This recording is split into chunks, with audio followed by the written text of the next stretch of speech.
हे मेरे मालिक, तीनों के दाता धन्यवाद।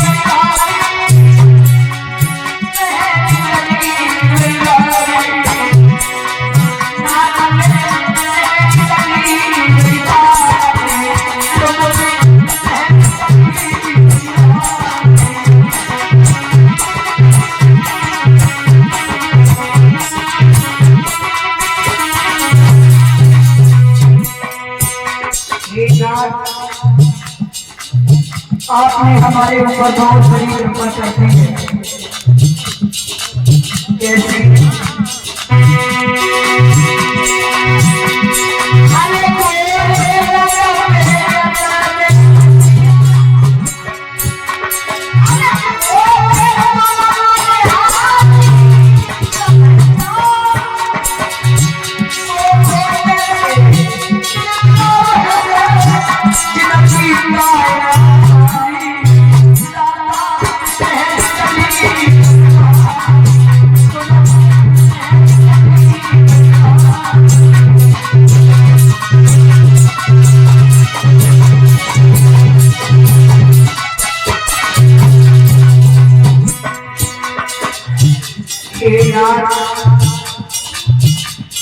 आपने बहुत बड़ी अपनी मेहनत कर दी।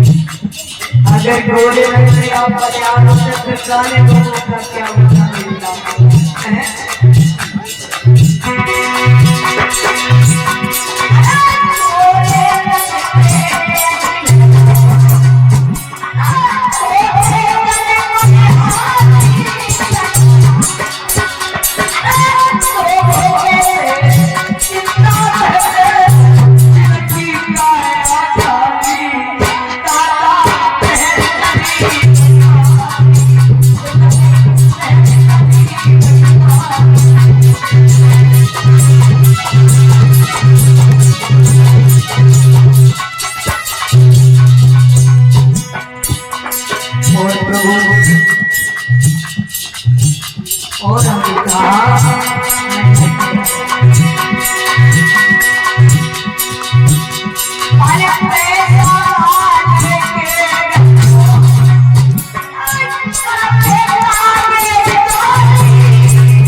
और उनकी साझेदारी करते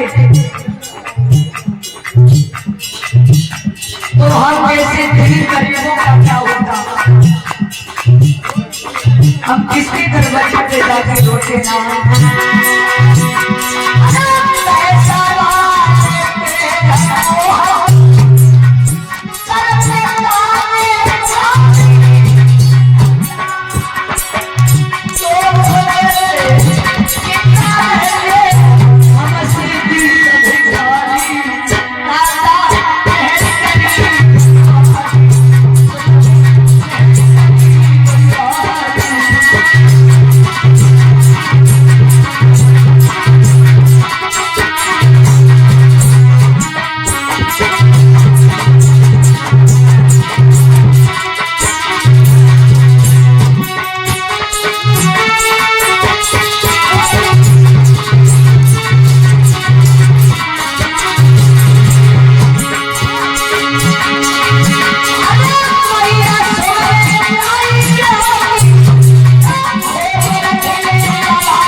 आदरणीय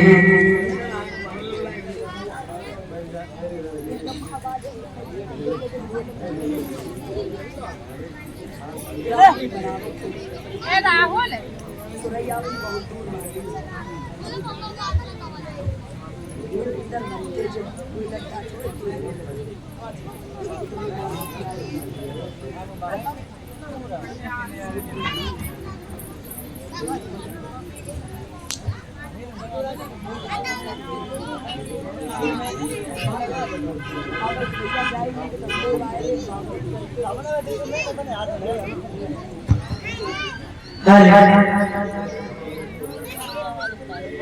आदरणीय समस्त श्रोताओं,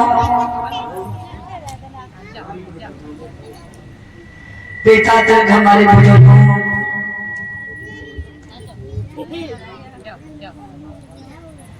प्यारा निरोग हमारे विद्युत मंडल,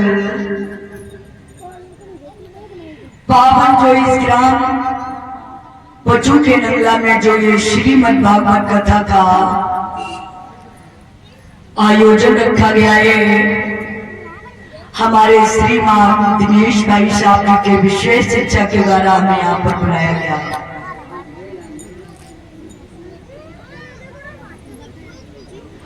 उनके परिवार के विशेष इच्छा पर मुझे यहाँ बुलाया गया।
तो इस कथा को चलते हुए आज द्वितीय दिवस है।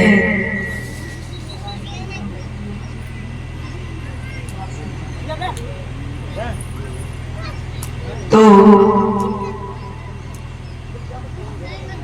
द्वितीय दिवस की बेला पर सभी संत विद्वानों बुजुर्गों का आशीर्वाद लेते हुए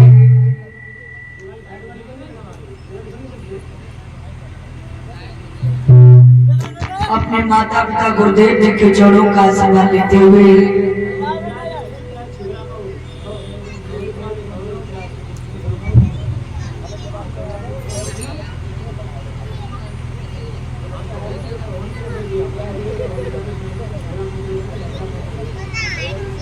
तो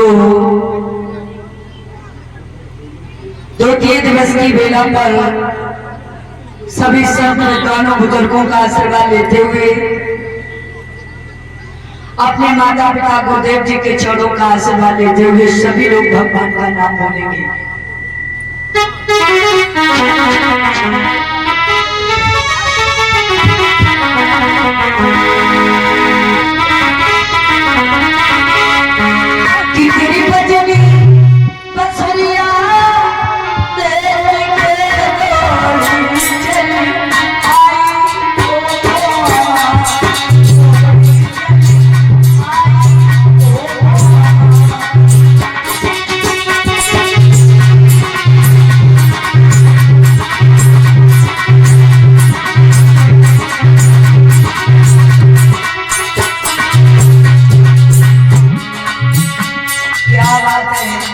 भैया लोगों सभी लोग एक तालियां बजाते बोल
क्या बात है माताओं बहनों भैया लोग,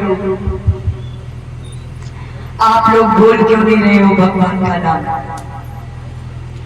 अच्छा नहीं लग रहा है या तो डर लग रहा है, या भगवान का नाम बोलने को मन नहीं कर रहा है? क्यों?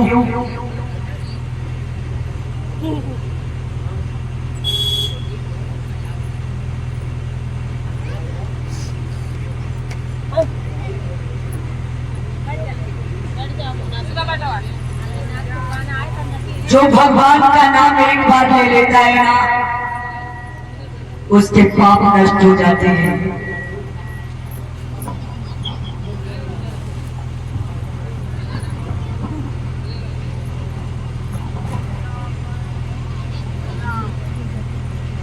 तो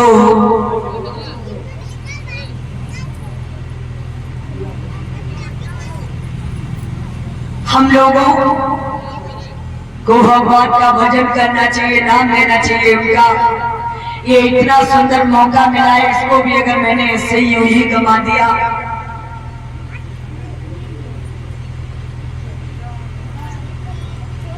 फिर ये भक्त दोबारा लौट के नहीं आने वाला है। ये भगवान की कथा कितनी सुंदर है, तुलसीदास जी ने लिखा है कि नारी कथा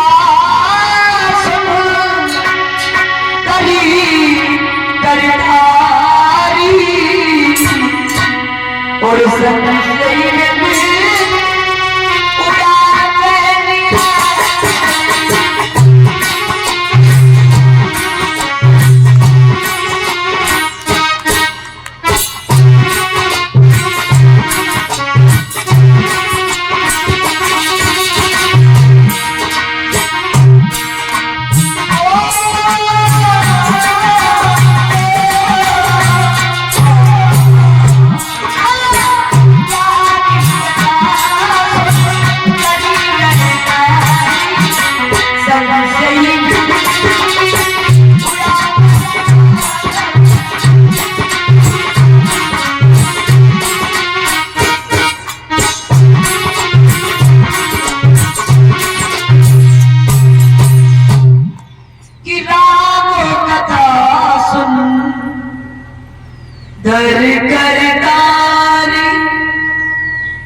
खरदारी माने क्या होता है परीक्षित जी?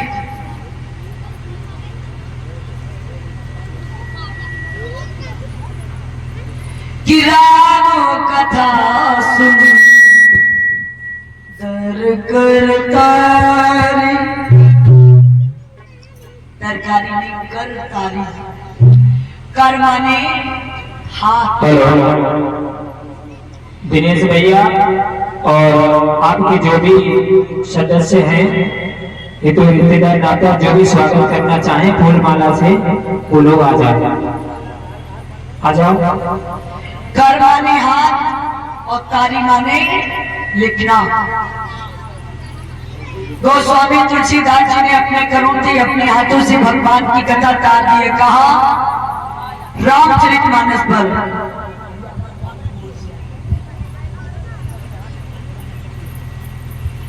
जो संशय रंगे उड़ावनिहारी, संशय माने संकोच करना, व्यक्त माने पक्षी। जैसे हमारे आत्मा पर ये जो माया मोह का पक्षी बैठा हुआ है, जो हमें भगवान का नाम भजन नहीं लेने देता है। माया रूपी पक्षी कैसा, सभी जानते हैं यहाँ कोई किसी का नहीं है, ना मेरी माँ है, ना मेरा भाई है, ना मेरी बहन है। आए हैं अकेले और जाना ही अकेला है, लेकिन फिर भी हम लोग माया मोह में फंसे हुए।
इस संसार में और ये चंद्र भैया कथा मालिक जी के तरफ से हमारे गले में ये 1151 का नोटों का हार और पुष्पों का हार पहना करके उनकी तरफ से भी हमारा हार्दिक स्वागत कर रहे हैं। कामना करेंगे भगवान जिस तरह से हमारे गले में ये पुष्प खुशबू दे रहे हैं, इसी तरह से अपनी जिंदगी हमेशा खुशियों से भरी रहे।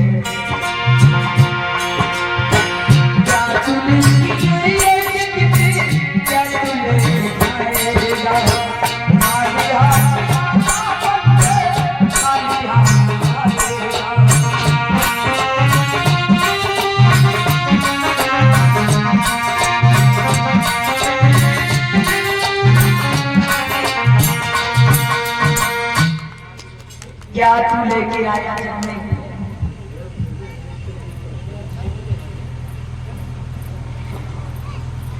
और क्या तू लेके जाएगा। खाली हाथ आया था और खाली हाथ जाएगा।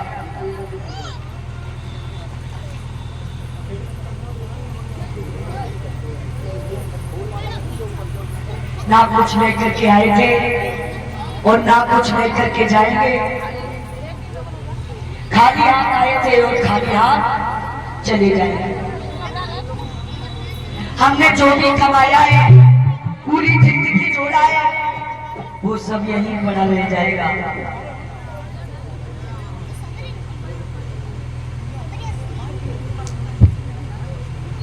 और आगे लिखा है कि बड़े भाग्य मानुष तन पावा, सुर दुर्लभ सब ग्रंथन गावा।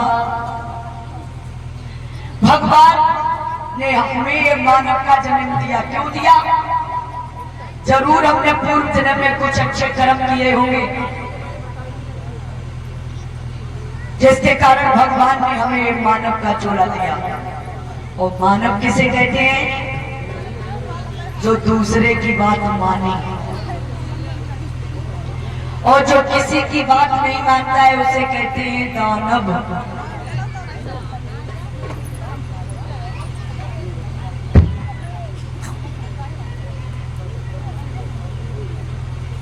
अब ये बताओ, आजकल इंसान नहीं रहा, दानव बन गया है, मानव तो रहा ही नहीं। क्यों? जंगली जानवर है, उनका आज भी एक नियम है। शेर है परीक्षित जी, वो मांस खाता है, घास नहीं खाएगा। और बकरी घास खाती है, वो मांस नहीं खाएगा। आजमाइश कर लेना। शेर को पिंजरे में बांध देना और उसके आगे आप परीक्षित जी घास डाल देना। शेर भी अपने प्राणों को त्याग देगा, लेकिन वो घास नहीं खाएगा। बकरी को घोटे पर बांध देना, उसके आगे आप मांस डाल देना। बकरी भी अपने प्राणों को त्याग देगी, लेकिन मांस नहीं खाएगी। लेकिन जो मानव घास खाए, मांस खाए, सेब संतरा रोटी सब्जी रबड़ी, जब तक जिंदगी रहती है खाता ही रहता है हमेशा।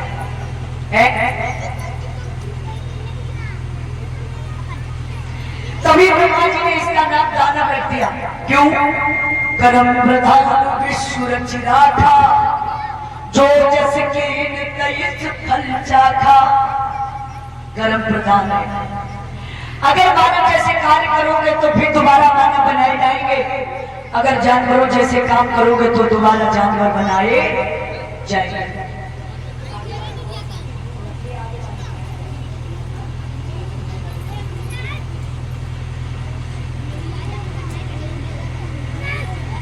तो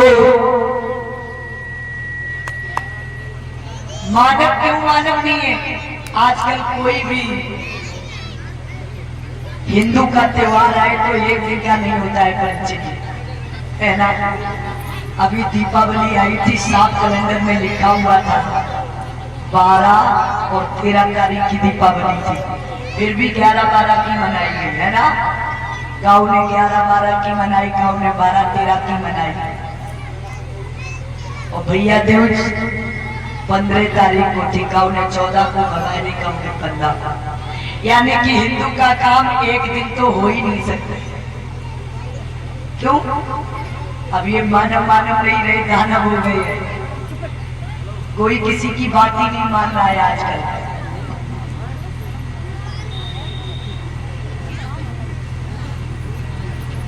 भगवान ने हम सभी लोगों को ये मानव का अवतार क्यों दिया है कि भूतल पे जाओ, हमारे नाम का यश फैलाना, प्रेम फैलाना। लेकिन वो तो सब भूल गए, कलह फैलाने लगे, लड़ाई झगड़े करवाने लगे। इसमें बहुत अच्छा लगता है, इसको मन को, आत्मा को अच्छा नहीं लगता है। आत्मा कहती है ये मूर्ख पागल हो गया है क्या, ये क्या कर रहा है? इसलिए थोड़ा यहाँ पर आए, अरे कुछ ऐसा कर ले तो आगे भी मुझे काम आ सके।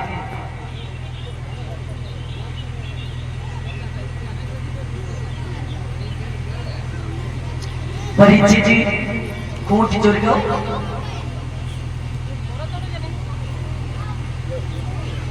जुड़ गो फिर ऐसे काय को बैठे हो, गले में डाल के बैठो ऐसे ही।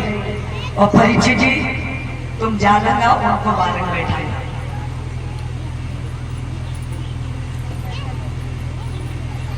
यज्ञपति कौन से हैं? कहाँ गए यज्ञपति? यज्ञपति जी ऐसे नहीं बैठोगे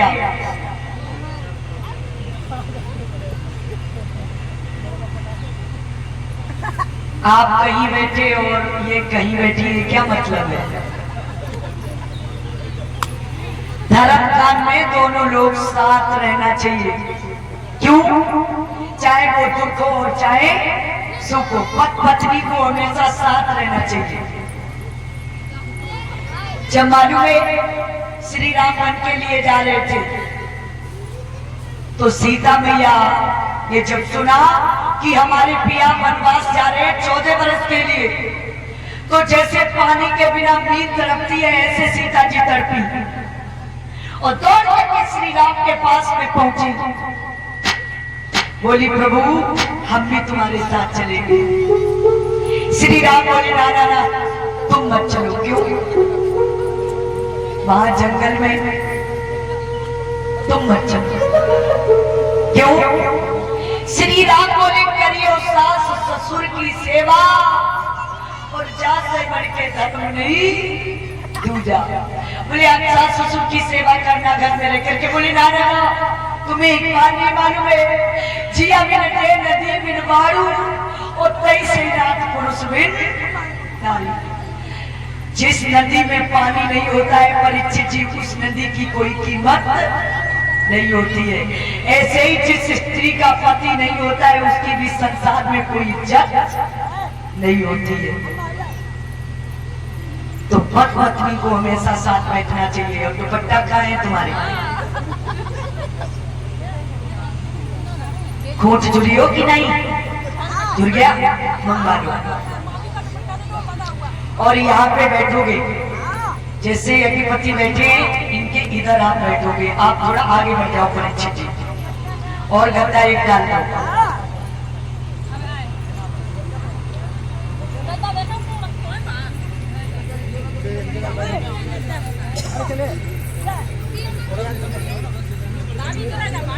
और थोड़ा बढ़ जाओ आगे। आप सही है। और कल से यज्ञपति महाराज पीले कपड़े पहन के आओगे। पीले जो मालूम पड़े पांडाल में हाँ आप लोग का था कि मैं मुखिया सुनने वाले हो। जैसे समझ लो डिब्बा को अगर आगे लगा दिया जाए इंजन को पीछे लगा दिया जाए तो क्या गाड़ी चलेगी? नहीं चलेगी। तो इसलिए इंजन को आगे रहना चाहिए डिब्बों को पीछे रहना चाहिए। तो वैदिक विधान के द्वारा कथा जैसे रूल से बनाई गई उसी रूल से हम लोग सुनेंगे, है ना। अगर आपको कोई ज्यादा इमरजेंसी काम है तो आप फूट अपनी धर्म देवी को दे करके वो काम देखने चले जाओ, फिर बैठ जाओ आगे।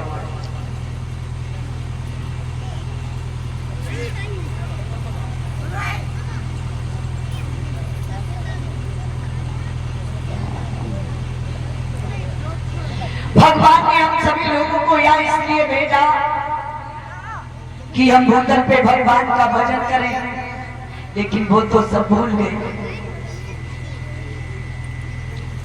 जब बालापन था परीक्षित जी यज्ञपति महाराज वो तो मैंने खेल कूद में गमा दिया। दूसरा मन आया जवानी, जवानी जो एक दिन जाने वाली है, फिर भी हम लोग बर्बादी कर लेते हैं। जवानी में परीक्षित जी हमने काऊ को नहीं समझो।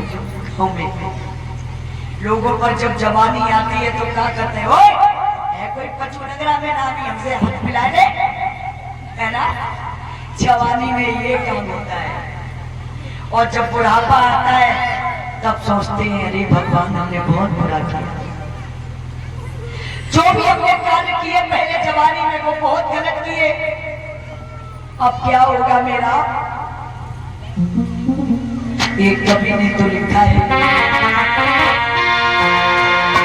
कि जिंदगी के तलाशी हम मौत के कितने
हम लोग अपनी जिंदगी के बारे में बहुत सोचते हैं। जब जवानी आती है तो सोचते अब शादी करते हैं, हमारे बच्चे होंगे। जब हमारे शरीर में जान नहीं होगी तब तो मुझे हमने पकड़ के चलाएंगे।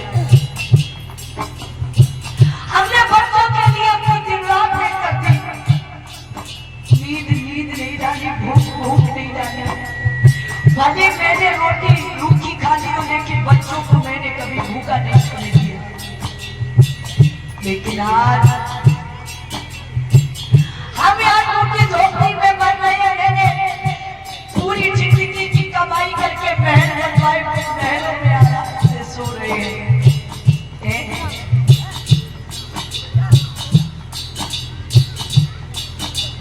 मैंने ये नहीं सोचा था एक दिन ऐसा होगा कि हमें यहाँ पर मरना पड़ेगा। पूरी जिंदगी कमाया वो वहां पड़ा है, मेरे हाथ में तो कुछ नहीं रहा। किसके लिए? बच्चों के लिए कमाया। और वही बच्चे जब बुढ़ापे पर ठोकर मार देते हैं ना, तो माँ बाप रोते हैं रात में उठ के, अरे भगवान ने क्या किया, मैंने बहुत बुरा किया। हम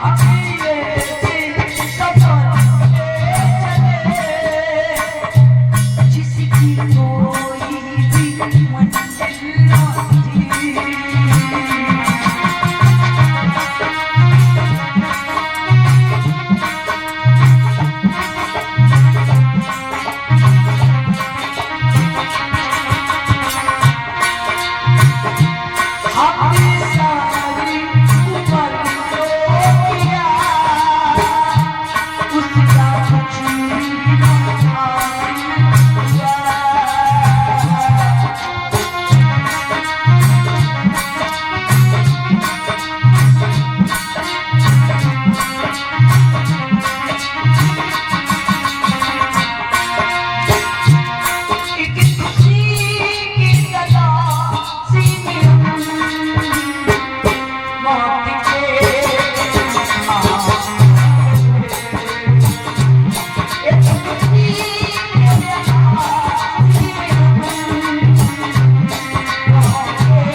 तलाश में हम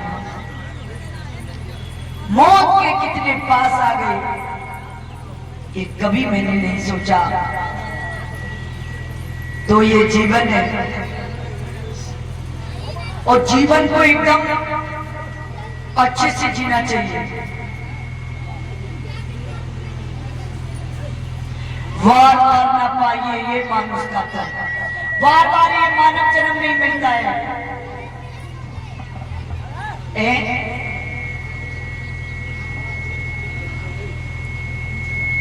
क्या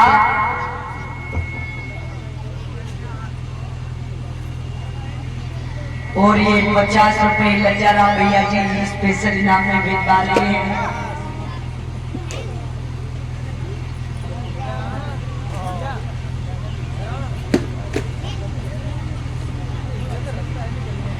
बार बार ना पाइए ये मानुष का तन, बार बार ये मानव का जन्म नहीं मिलने वाला है हम सभी लोगों को। और जो भी करना है इसी जन्म में कर लो, चाहे मौज मस्ती कर लो और चाहे भगवान के भक्त बन लो। तो मौज भी करना है हमें जिंदगी में और भगवान का भजन भी करना है। जब मौज मस्ती का समय हो तो मौज मस्ती कर लो, जब भजन करने का समय हो तो भजन कर लो, है ना। ये तो भगवान नहीं कहते कि सारे दिन हमारी नाम की माला जपते रहो बैठे बैठे। अरे जितना भी समय मिले, एक घड़ी आधी घड़ी आधियों में पुण्य, एक घड़ी का टाइम नहीं तो आध घंटा, आधी घड़ी का टाइम नहीं तो पुण्य, यानी कि 5 मिनट।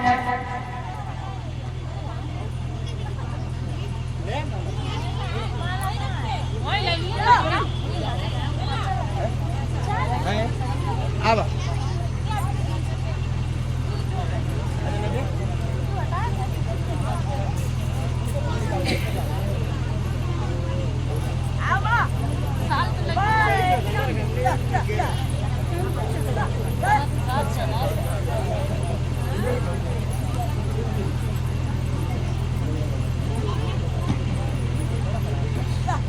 तो ये श्रीमद् भागवत कथा क्यों करवाते हैं?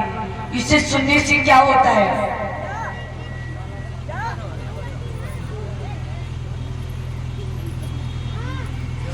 इससे सुनने से लोगों का तारण तरण हो जाता है। इससे जब ये करवा पाते हैं जब भगवान की बड़ी हम पे कृपा होती है। उसकी सत्ता के बिना ये प्रभु मंगल मूल और पत्ता तक खिलता नहीं, खिले ना कोई फूल।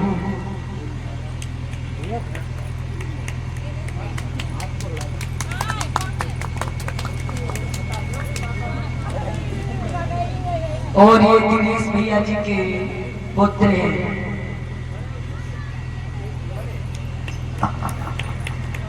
बड़े बेटा, ये उनकी धर्मपत्नी है। तो उनके तरफ से हमारे गले में ये पुष्पों का हार आ रहा है। भगवान सदैव सुख शांति प्रदान करते रहे, सभी लोग धर्म और आस्था बनाए रखे। तो आप लोगों की मान कृपा होगी।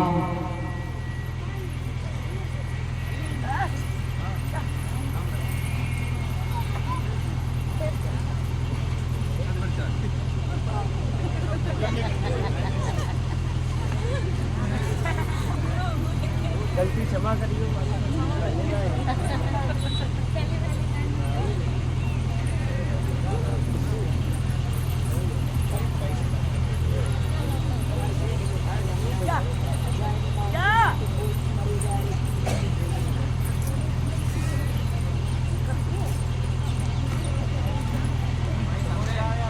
ये श्रीमद् भागवत कथा क्या है?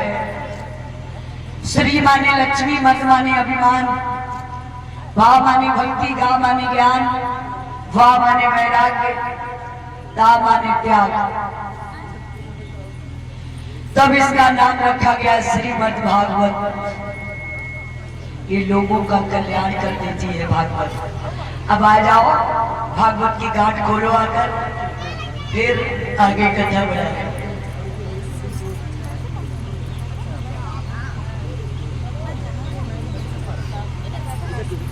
आ जाओ, परीक्षित जी, यज्ञपति, उनकी धर्म देवियां और तुम्हारे लड़का रिश्तेदार जो भी आए हैं सब निकले आओ। घर परिवारी जो भी लोग तुम्हें सपोर्ट देना चाहे वो सब निकले आओ।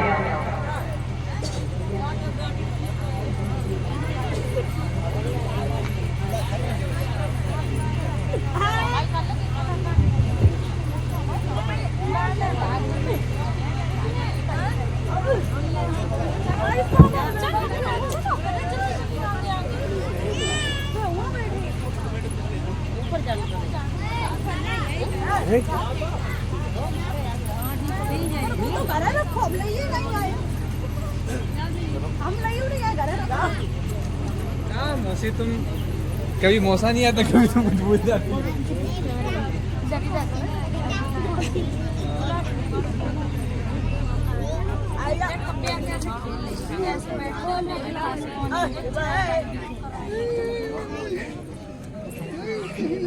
इधर आओ, बहुत जोड़े खो जाता है।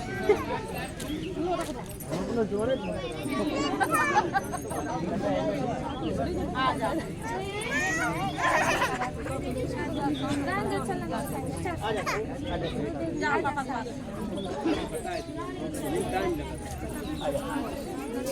हाँ तो रोना नहीं, ठीक है, आ जा।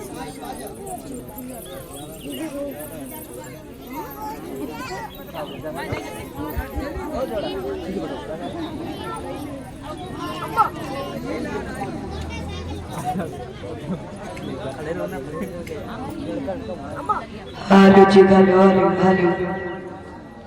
आगे सभी लोग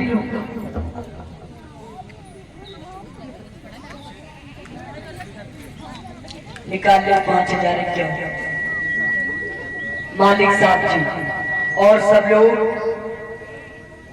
यज्ञपति महाराज आप 2100 और सब लोग 500 क्या रख के ले।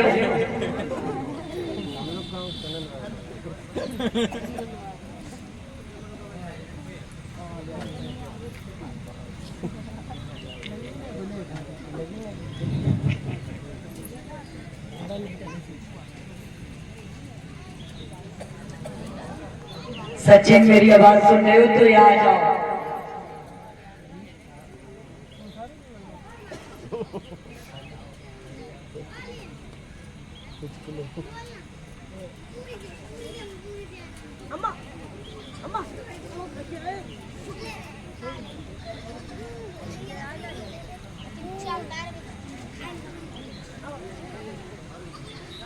और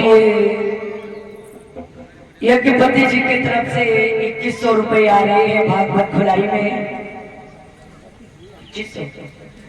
2500 रुपए आ रहे हैं भागवत खुलाई में। और सब लोग जल्दी जल्दी देखो, दान में देरी नहीं होनी चाहिए शुभ काम में। ये भागवत खुले जा रही है, अच्छी बात नहीं होनी चाहिए। और ये हमारे परिचित जी की तरफ से 501 रुपए आ रहे हैं भागवत खुलाई में। क्या नाम है? अखिलेश भैया जी ये भी 101 मुद्राएं अर्पित कर रहे हैं भागवत खुलाई में।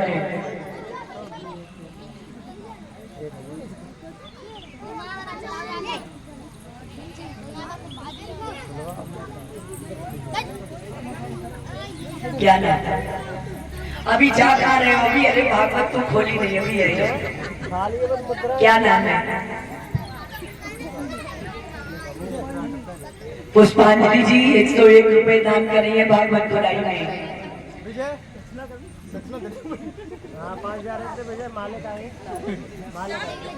निकाल लो जल्दी जल्दी दक्षिणा, कोई लोग देर मत करो।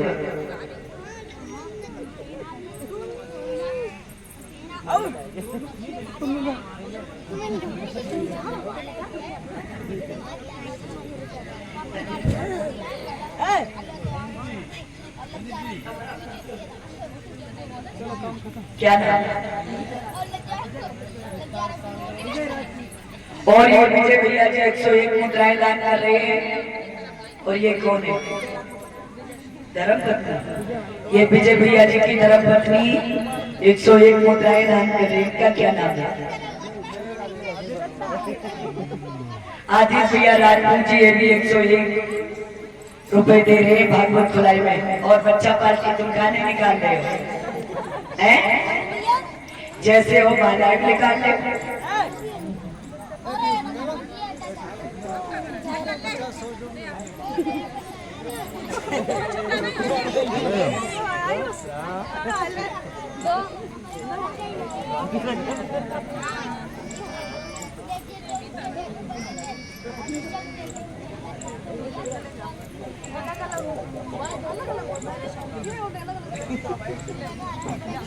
टाइम मत करो, जल्दी आ जाओ।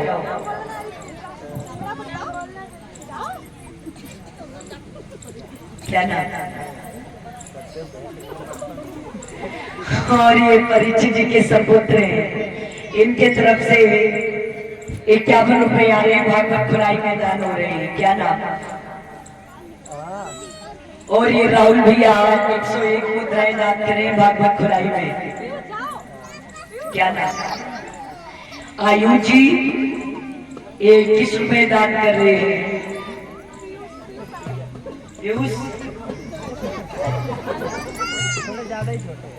और ये पीयूष जी की तरफ से 101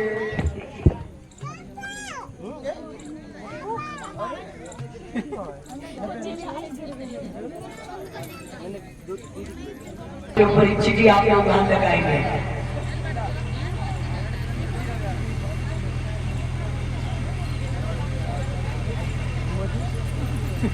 ओम सच्चिदानंद रूपाय विष्णुत्यादेव तापत्रे विनाशाय श्री कृष्णाय भयं नमः।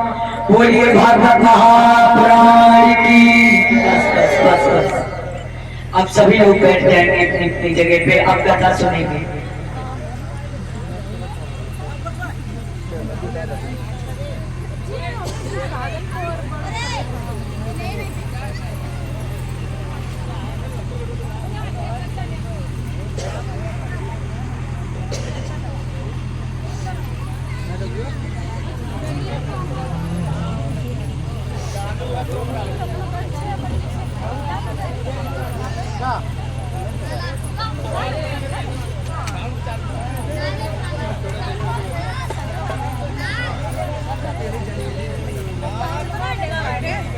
इधर श्री सूत जी महाराज बोले कि हे संताधिक ऋषियों, इधर एक राजा हुए जिनका नाम महाभीष्म रखा गया। महाभीष्म ने 100 राजसूय यज्ञ 100 बाजपाई यज्ञ किए, तब इन्होंने श्रम प्राप्त किया। एक बार ब्रह्मा जी की सभा लगी हुई थी, सभी देवी देवता लोग बैठे हुए हैं। तब तक देवी गंगा का आना हुआ। सभी देवताओं की नजर नीचे की तरफ झुक गई, लेकिन महाभीष्म देवी गंगा की तरफ बड़े गलत नजरों से देखने लगे हैं। ब्रह्मा जी को क्रोध आ गया। ब्रह्मा जी बोले, जाओ, जिस लड़की के तरफ तू इतने गलत नजरों से देख रहा है, यही लड़की तेरा उद्धार करेगी। कब? पुरु वंश में तू एक राजा बनेगा। देवी गंगा को भी श्राप दिया, जा गंगा, तुझको भी रत्लोक पे जाना पड़ेगा, लोगों के पापों को धोना पड़ेगा।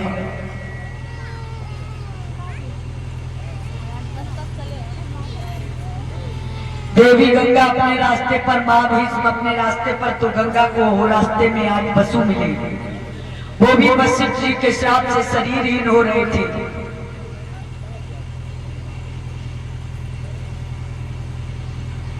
जब शरीरहीन हो रहे थे तो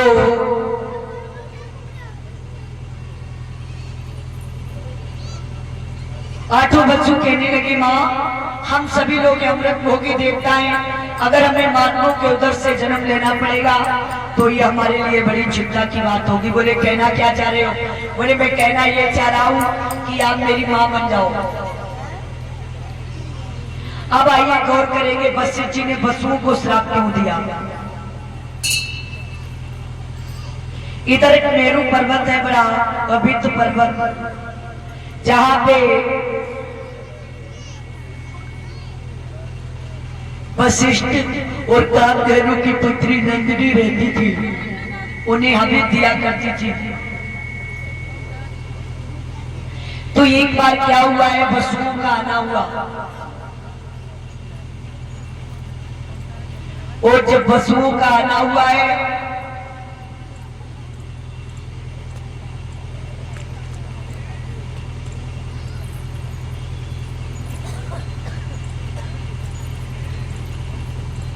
उन्होंने गाय को देखा। पशु पत्नी कहने लगी, महाराज ये गाय किसकी है? बोले, ये गाय महाराज वशिष्ठ की है। बोले, इसमें खासियत क्या है? बोले, इसमें ये खासियत है, जो भी इसका दूध पी लेता है वो 10,000 वर्षों तक जीवित और जवान रहता है। हाँ, तो पशु पत्नी कहने लगी, महाराज आप गाय को चुरा लो। क्यों? क्योंकि मेरी एक सहेली रहती है मृत्यलोक पर, जो उसी नर की कन्या है। मैं सोच रही हूँ इस गाय का दूध उसको पिलाएंगे तो वो प्रथम सीढ़ी की महिला मानी जाएगी। तो स्त्रियों के कहने पर वसुओं ने गाय को चुरा लिया। महाराज वशिष्ठ लौट करके आए, उन्होंने गाय को नहीं देखा, बड़े दुखी हुए, मन में बड़े चिंतित हुए। उन्होंने अपनी ज्ञान दृष्टि से देखा कि वसु लोग गाय को चुरा ले गए हैं। उन्होंने श्राप दे दिया, जाओ वसु, तुम्हें मानवों के उधर से जन्म लेना पड़ेगा। अब वसुओं को ये बात पता चली, वसु लोग आए, बोले, महाराज हम पे बहुत बड़ी गलती हो गई, हमें क्षमा कर दो। बोली, हमें माफ कर दो।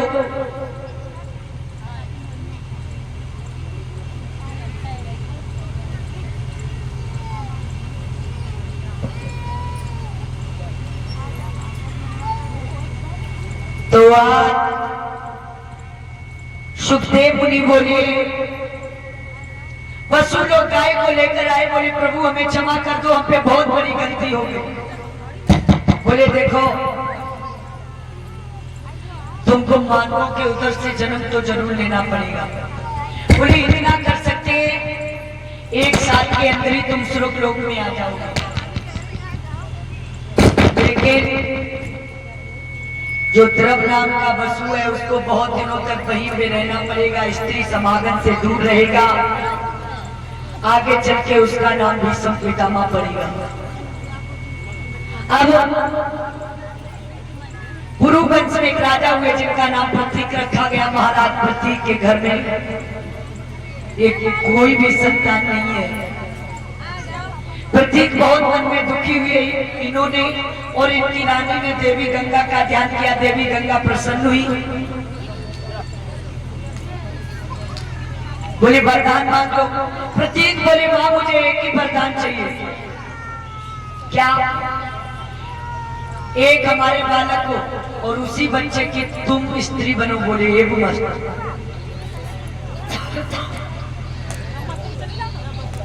आज धीरे धीरे समय बीता है, रानी गर्भवती हो गई है। प्रतीक के घर में 9 महीना के बाद एक लड़का पैदा हुआ जिसका नाम शांतन रखा गया। धीरे धीरे शांतन बड़े होने लगे। एक दिन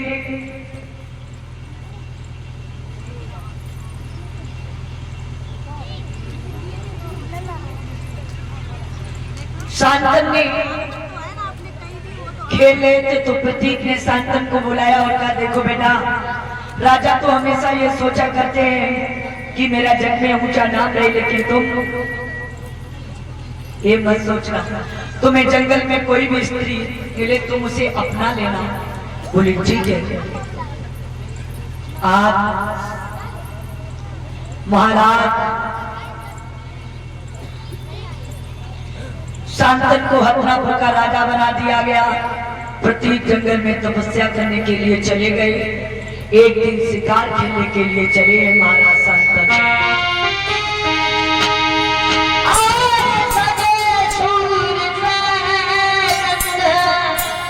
और वीर बलवन गैया दे मन में, और और बार तेगा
और छिप करके क्या देखा है कि जल के अंदर एक स्त्री नवीन अवस्था में बैठी हुई है जो बड़ी सुंदर है, बड़ी सुशील है।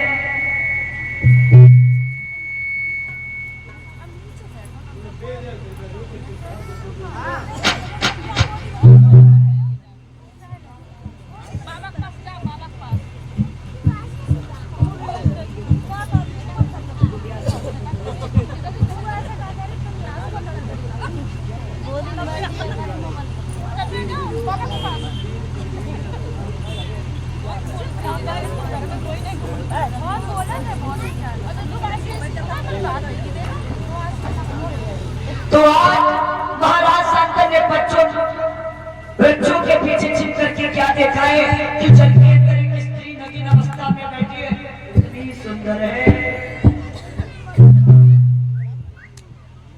जिसकी मैं प्रशंसा करें वो भी बहुत कम है। महाराज साहब सोच रहे हैं मन में, देवी गंगा ने देखा कि वो समाधि कहीं आपने मन में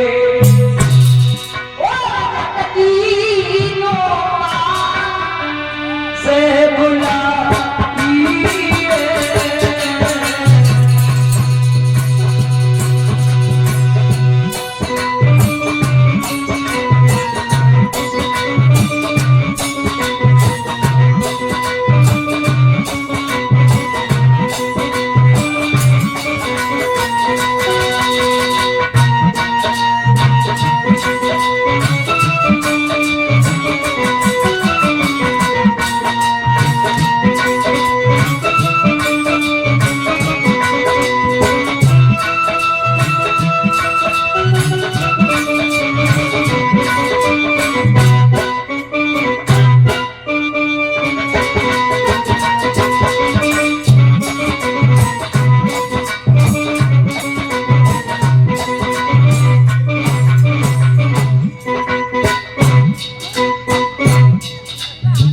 गंगा मैया सोच रही है मन में,